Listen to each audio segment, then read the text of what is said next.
the lie that broke her. Lena adjusted the hem of her sleeve as she carried a basket of laundry across the sun-baked courtyard. The morning air was still, broken only by the distant clatter of hooves on cobblestone and the low hum of domestic activity in the neighboring homes. Her husband, Mark Talbot, had yet to appear, and she knew better than to expect warmth from him. The silence between them had grown heavier over the months, a weight she carried quietly, like a stone hidden beneath her ribs. Mark entered abruptly, his boots scuffing the floor, and without a word, he leaned against the doorway, scrolling through his phone.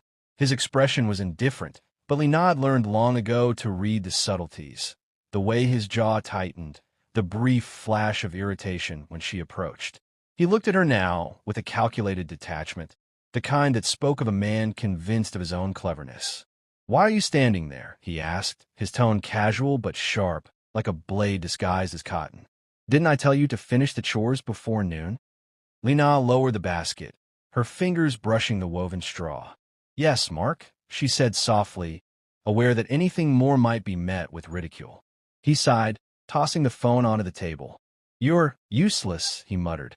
"You know, I don't think you'll ever give me what I want. Babies. That's what matters." The words landed on her like stones. I'm not sure I understand," she whispered, a tremor threading through her voice.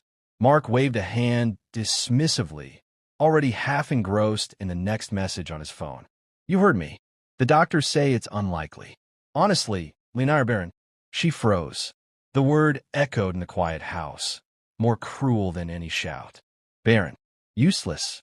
A label to justify his absence, his distance, his disregard.